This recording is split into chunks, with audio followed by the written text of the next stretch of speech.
Do I have a lot of time on my hands? No, absolutely not. I'm a mom. But what I do is I watch my kid watch TV, and what we usually watch on fucking repeat, like a fucking hell loop, is Bluey, which I used to adore. Now I hate, and then hopefully I'll go back to adoring it after like 10,000 episodes. So I found a little way to entertain myself. I hope you guys enjoy. I'm obviously reading. Bluey grows up around Mackenzie. At first, they are young and they don't see themselves as attracted to each other. So grotesque by the idea of being attracted to each other. Ooh, Bluey's gonna marry Mackenzie. No, she's not. That they end up pretending that they hate each other. Bye, Mia. Rather than to admit the truth that they actually rather enjoy each other's company. A little bit before this, Bluey meets Jean-Luc and feels an instant connection.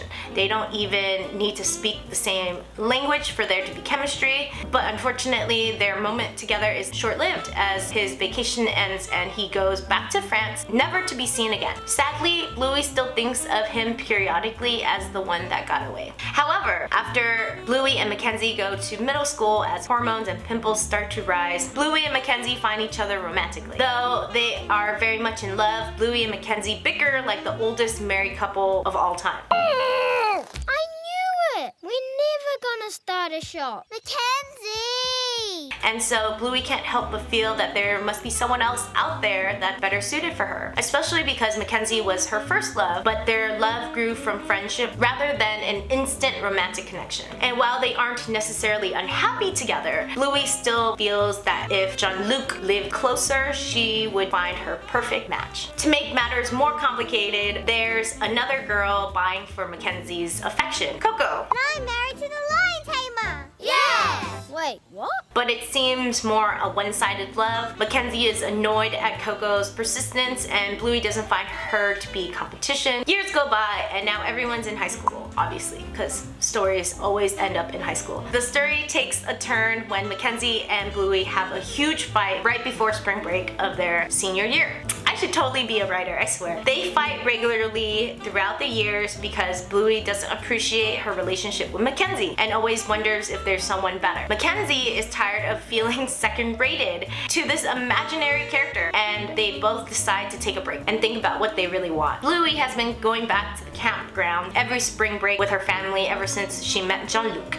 This year, however, Jean-Luc visits Australia again. They have a week to see if they are compatible and she finally gets to live out her fantasy. Meanwhile, Mackenzie is so tired of Bluey's comparing him to this perfect being, so he decides to date Coco because she accepts him for who he is. Back at this campsite, Bluey and Jean-Luc seem to hit it off like they have never had any time apart. But after a day in the honeymoon stage, Jean-Luc shows that he's not the man Bluey has been dreaming of after all. She's shocked that her fantasy didn't actually align with her reality. She now sees that she actually enjoys the bickering matches as they help her grow into a more well-rounded individual. And I promise I'll be ready when you start.